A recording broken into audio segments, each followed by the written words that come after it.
What is up, YouTube? So I feel like I haven't done a Q&A video in a while, and I'm always just kind of back and forth doing random stuff and don't really talk about anything in my videos. So I figured I would let you guys ask me some questions and just answer because people seem to like these videos. And yeah, I'll try and be quick with some, more elaborate than others. Pick some joke ones, pick some serious ones, avoid the fuckery, and yeah, that's about it. Let's get on with it. So, to start off on a serious note, is a hot dog a sandwich? I'd say yeah, for sure. It's squished between bread, it's a sandwich. More serious, do you prefer chunky or creamy peanut butter? That's an important question. I'm gonna have to go with creamy peanut butter. I used to like chunky for a bit on sandwiches, but for some reason now I like having like open face on toast, and I'll put like the creamy peanut butter and jam and banana on it and like open face, so then I can have two pieces of bread but it feels like two sandwiches. Life hack. If David got into classic physique, what does he have to bring up to make him a threat? So a lot of people actually asked about this because I was training with David Lade, asking if he competed, how he would do and all that. So what would he have to bring up? Honestly, he'd just have to be a lot of size for him. He does have a really good structure. He's got a tiny waist. He's taller than me and way smaller than me. He's got really good quads too, and like he's just got really long arms. You know, like it's really hard to fill. I think he's like 6'4" almost, and he has long arms even for his frame. So I think that would be really hard to just kind of fill it out. But it would depends what he looked like on stage. Just have to put on some weight though. Do you ever see yourself wanting to get huge and moving into the open division? No. Quick answer, definitely not. I think classic physique is a division that's kind of made for me. My physique is like, in my eyes, like perfect for it. I love everything about it. I love kind of pushing myself as hard as I can in the gym and super hard eating in the off season. Like I'm still training as hard as I possibly can.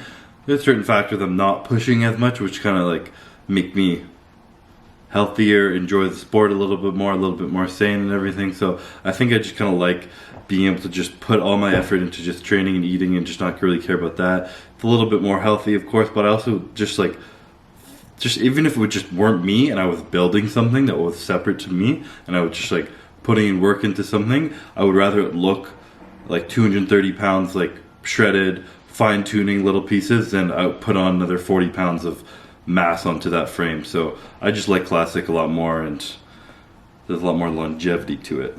How many calories in your bulk? So it actually ranges quite a bit. I think this year I got up to 6,000 calories, and I wasn't eating that every day of the week, so I'd probably have that 4 days a week. I'd be having about 6,000 calories a day, and that was when I was really trying to push on weight, put on a bunch of weight. But on average I probably float around 4,600 to 5,000 calories a day, I would say, on my bulk.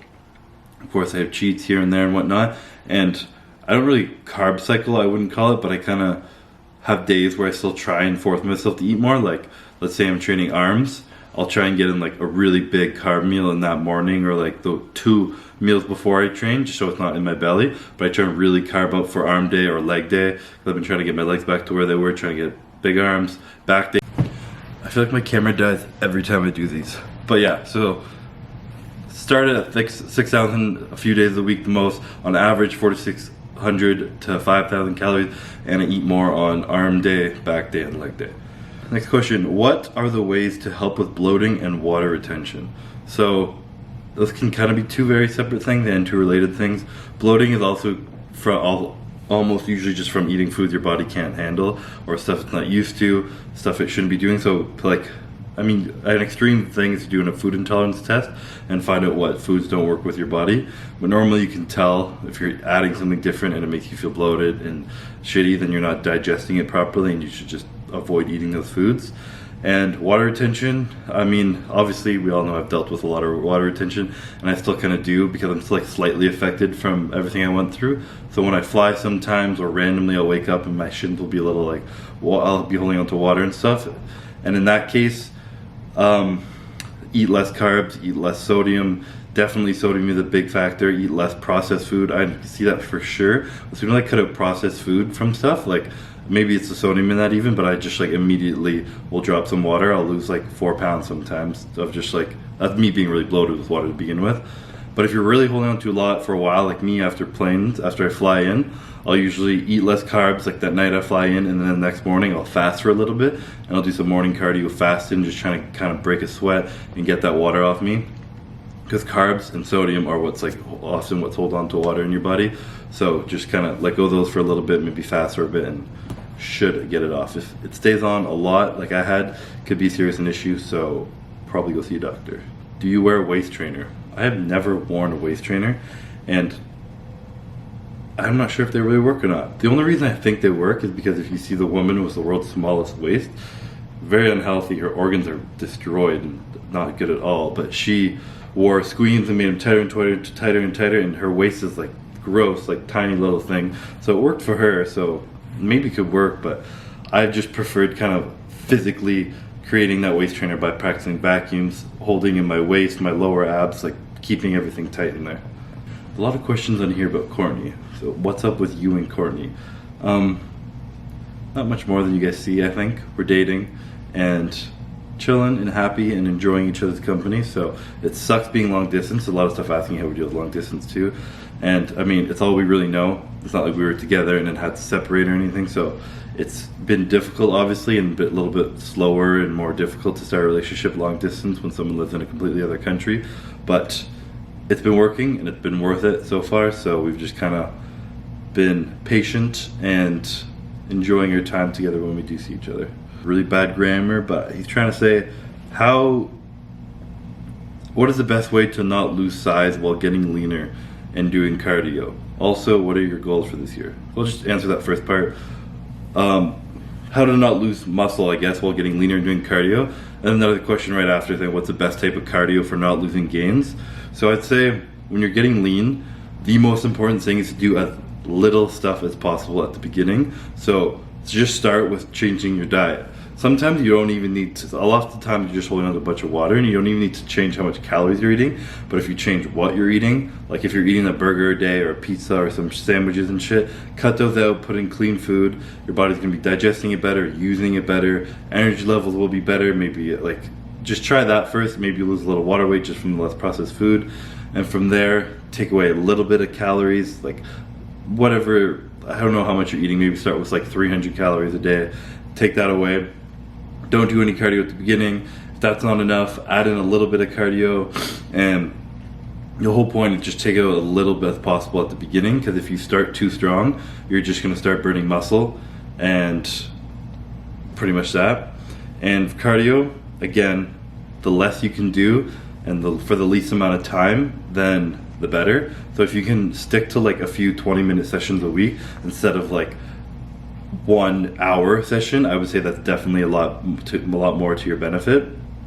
And avoid high impact cardio. I actually saw a study that said running specifically, I guess stairs you could consider something, but high impact, something where you actually like have impact on your body, on your legs, can have more muscle or more effect on losing muscle mass. So personally, I didn't even know this when I did it, but I always bike, and that's kind of just for my knees. It hurts my knees less, having less impact on it, but I guess you're also more likely to retain more muscle from just a constant stimulus going around the bike rather than impact.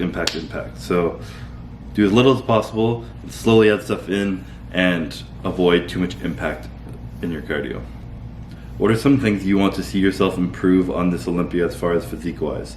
What are some things you want to improve just in your day-to-day life? Ooh, deep question. So Olympia is easy. Everybody knows I want a bigger back and I want bigger arms, and compared to last year, I want to be gyre, which is kind of a no shit thing. But yeah, so big back, big arms, and day-to-day life. That is a very day-to-day life. I think one specific thing I've noticed, when I don't have a lot going on, I do nothing.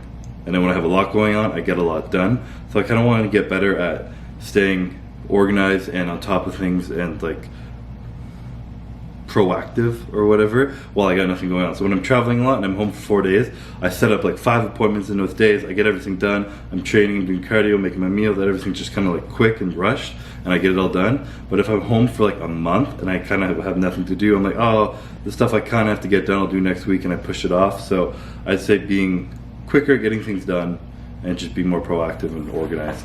How do you pretend that posing looks so easy when doing it on stage? So, I mean, beauty of life is stuff only comes easy when you practice. So practice, practice, and practice. I mean, there is nothing else beyond that. Even like when you hold a vacuum, it's hard to not like make a weird face like that. So just continue to practice it, do it in front of a mirror, just try and keep your face calm. And the more you practice it, the less effort you'll have to do it, and the more calm you're gonna look in general, so it works. What have you been changing to bring up your back in the last little bit? So one thing I've kind of been doing a little bit differently, I've mentioned this before and stuff, but when I used to train back, I always kind of kept my shoulders like almost rolled forward and like not up, but kind of forward, and I would pull and just contract my lat. So my lats were always getting engaged, but nothing else really was. So little things I started doing is like starting my workout with lying on like an incline bench and like retract my scapula, so arch my back, so engage my erectors, and I start with 2 dumbbells like this, and so I'm lying on an incline on my chest, and then you lift them like this, and you really try and engage your erectors and up your traps, and that really kind of just engages your mid back. And another thing, doing rack pulls at whatever height works best for, like, you can just feel it in your back. I need it a little bit lower than some people do, I guess you'd say, but I put it like the lowest rack it can go, and as I row it up, I almost do like a slight bend in my elbows, and when I get to the top, I think of retracting my scapula and like keeping my spine like very erect, very straight, and that. Also, of course, like I mentioned, I used to just engage my lats. I've been trying to really like focus on every single rep I do. Start by engaging your scapula, so retract your scapula like that, do the rep, and then put it at the top, and the last thing you want to do is let your scapula go. So instead of like coming down here and letting your scapula go back up and letting it up, make sure your scapula going up and down is the first and last part of the movement. What's your favorite season? Prepping for a show or bulking up? Someone asked me this at the gym the other day, but I would say something in the mid ground. So last year, when I had a full year's off season, it was a really good off season. I had put on a bunch of weight, so I had my like bulk. I had like lost my abs. I was like 260 something, and I was like, didn't really like that because I didn't look good. I didn't have a lot of energy, and it was like whatever. So about 2 months before my prep, I was like, okay, I'm just gonna kind of start eating cleaner, do a little bit of cardio, and just like slight deficit and then cheat every weekend. So I was eating clean throughout the week, and then I would go and have 1 or 2 cheat meals every weekend, and that brought me down about 5 pounds, and I was a little bit leaner. I had better energy because just like a little bit less food, doing a bit more cardio, and right at that sweet spot, my training was like really good. I was getting even stronger than I was when I was heavier, had great energy, just everything was like feeling good, and I still felt very structured because I was like dieting throughout the week. So that was probably my favorite point. And then the beginning of prep usually sucks because you're just like hungry and you don't look good, and then there's that like 6 to 8 week mark where like you're still really strong and you're starting to just get really lean, the pumps are still good in the gym, and just everything kind of flowing. So I'd say right before prep starts when I'm a little lean, and then 6 to 8 week mark are my favorite points throughout the year. How many people lie about their height in bodybuilding? Have you ever lied about your height? A lot of people surprisingly lie about their height. I think because a lot of people are short as hell and feel like lying. But I personally never lied about it in bodybuilding, but I definitely told women that I was taller than I am just to kind of sound cool. Not a lot, but I've been like, yeah, I'm 6'2", just like talking to a girl at the bar or something, just like, they're not going to really notice and measure you, so I just threw it out there. Why not? Can you correct muscular imbalances? My left side is a bit smaller than my right side on my whole upper body. Also, how to get lats to attach lower. So you can't change the attachment point of your lats. That doesn't work. If you have high lat insertions, sorry, you're out of luck. You're like me, might not have the best back in the world. But correcting imbalances, if it's your entire body, that's kind of weird. Like if it's from your calf up to like your delt and your forearms and everything on one side is smaller, it might be something to do with like your spine or your hips. Something's not like aligned properly, so it's just not working properly. So I guess maybe go to like a chiropractor. But overall rule of thumb, when one side of the body is weaker or stronger than the other, you want to switch to unilateral movements. So something with like, that's the right word? I think that's the right word. Something where you're using different weights in each hand. So same amount of weight, but not attached. So like a barbell is bad because if your right arm's stronger, it's going to overpower. But when you're using 2 dumbbells, they both have to do the same amount of work. So if your right arm's stronger, maybe it can do 11 reps This one can only do 10, so you just stop at 10. This one's not getting as much work done, but this one's catching up, so try that. When you're cutting, is it good to do higher reps or keep it the same as you would normally work out? 100%, one of the biggest mistakes that people make when dieting, cutting calories, whatever, is changing their workouts. So think the best thing to do is to train intense and not change that at all when you start dieting. I think it's almost more important to kind of keep some heavy weights, maybe like 6 to 8, 6 to 9, whatever, 6 to 10 rep range. It's more important to keep that in when you do have a caloric deficit, especially right at the beginning of your diet when you still have that strength, but the calories are lower, because that is going to help you maintain muscle mass that you've had, rather than like switching up your diet, eating less, and giving the muscles less stimulus. They're just more likely to shrink. Obviously, it kind of makes sense when you think about it, but I understand a lot of people think that they're going to be burning more calories by doing higher reps, higher volume, and whatnot. Which to at one certain point on that scale, you will be burning more calories, but you burn a lot more calories than you think from like a higher load than you do more volume. So remember that, and it's not all about burning calories, it's also really important about maintaining muscle mass. So it's really important that you don't change your style of training, keep things heavy, keep pushing really hard, really intense, even when you're in a deficit. What are the protein sources in the Canadian market? So we literally only have moose and beaver that we eat, and carb sources are maple syrup, so that's about all we eat. Are you still using the same split? I am using the same split. If I can get this off the top of my head, I go chest, arms, back. Always try to remember that off the top of my head, and I forget every time. But I go shoulders, arms, chest, hamstrings, back, off day, quads. Repeat. That's 7 days, I believe, and I do that in a cycle. Does Courtney think your arms are small? Yeah, so it's a well-known fact in my family that everyone just thinks my arms are small. We had a family dinner the other night, and it was just me, Melissa, Ian, my mom, my dad, Courtney, and they just kind of turned into an intervention that I need to really start actually trying to train my arms, because they're kind of embarrassed of me as their son, boyfriend, brother, etc. But it's life, you know? Did your body still get sore every time you train a particular muscle group, or has that gone away with time?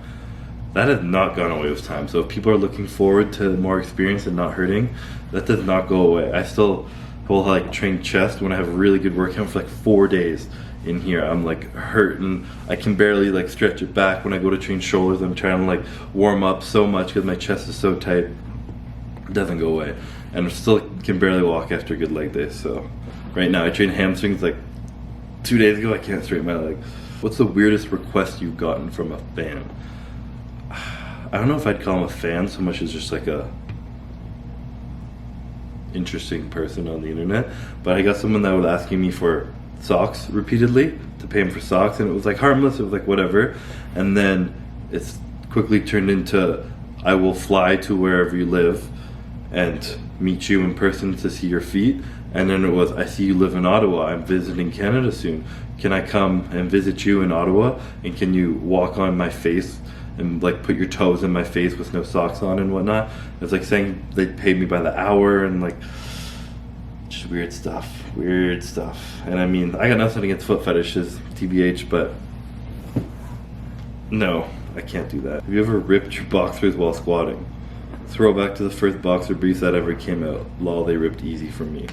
Yeah, I mean, I think I'm not the only one who used to wear the OG American Eagle, like loose, non-stretch at all fabric boxers. And I remember there was like a transition phase when my sister started working at Lululemon, I think, when I was really young, and I still had a lot of those like loose boxers that didn't stretch, and I was working out a lot. I would still squat like 4 plates around then, and I would squat and I would literally like every time rip a pair of those boxers and then slowly weasel in like another pair of like nice Lulu or stretchy boxers and stuff, until now where I only wear Lulus. But those American Eagle boxers sucked, and I ripped like 10 of them. What length of rest time do you recommend while training? So I guess it kind of depends on what you're training. I say for more higher volume workouts where you're probably not going till failure and you're doing more sets, more volume, etc., you can do a little bit less recovery time, so like 1 to 2 minutes maybe. But if you're doing like really heavy, like max out sets and you're pushing till failure, like 6 to 8 reps, I'd say almost like 3 to 4 minutes. I know for me, I'd probably wait too long because I'm a bit of an ego lifter. Like, I'll admit it, when I deadlift and squat, even bench, like if I'm going in, I'm trying to squat 5 plates. First of all, someone's gonna be videotaping because that's painful and it's got to be viewed by people if I'm doing it. Second, I gotta do a lot of reps because people are watching now. So third, I gotta wait like 5 to 6 minutes probably, which I think is too long, but I get my own head and think I need that much rest. I look for a song, all that. So I'd say optimally 1 to 2 minutes when you're going more higher volume and not pushing heavy weights till failure. When you're pushing heavy weights till failure, I would say 3 to 4 minutes. Does flexibility affect muscle growth?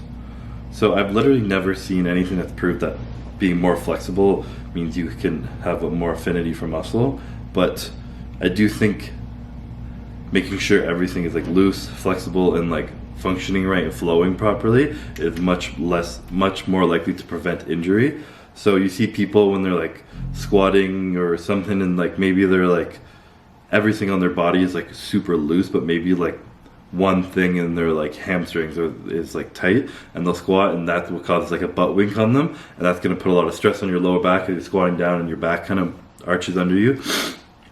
So little things like that, if everything's loose and then one thing's tight, everything's flexible, one thing's not, that's going to have a lot of stress on it because it's really tight and it's going to be being pulled by everything else that's loose and more likely to be injured. So I don't think it's going to make you stronger, but less likely to be hurt, so keep you in the gym for longer, and maybe then you'll get bigger because you have more time. Where do you see yourself in 5 years? 5 years, how old am I right now? I'm 24, so 5 years. I'm sad to say this, but that might be the end of my bodybuilding career in 5 years. I don't think I'm going to be someone competing much more past 30. I started so young. I think 10 years in this is already a hell of a lot. I would love to have one or two Olympias by then. I don't want to retire until I win an Olympia, that's for sure. So 5 years, I'd like to have one Olympia, be kind of making peace with this world, getting ready to get out of it.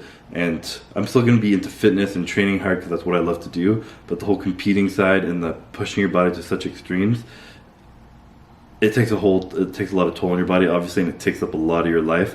Like if I do the Olympia for the next 6 years of my life, 5 years of my life, I will not be able to enjoy like a single summer, technically speaking. Because every single time summer rolls around, I'm dieting and I'm tired, I'm not eating, I can't go out, I can't drink, I can't do anything. So yeah.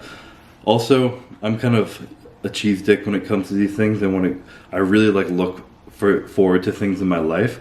It's not really like success or like jobs or like, yes, I'd like to have a business maybe and like stuff that could like support me income and all that, but what I really would like to have is like cheese dick moment, a girl that I literally am like want to settle down with, like in love with someone, like maybe want to start a family with them, who knows, settle down somewhere in a home with good friends, a good circle of people around me, a great girlfriend who I love, and just like at peace and happiness with like those core values of my life. And yeah, I think I'm the kind of person where that is what makes me happy, like literally like family and friends and like good times and moments with those people rather than like my money, my business. So of course I'd like to be financially stable, everyone does, but that's kind of the most important thing I'd like, I think. So yeah, that was my last question that I'm going to answer. So if you have liked this video, please like the video. If you have any more questions, I'll do another one of these probably. If people like it and it gets a good response, because I haven't done one of these in so long, I'll try and do one of these like maybe once every 2 weeks or once a month. You guys can let me know, and if you guys have any good topics or anything you kind of would rather me talk into in more length, or kind of make like a video about that on its own, comment down below, let me know what you guys want to see, and thanks for watching.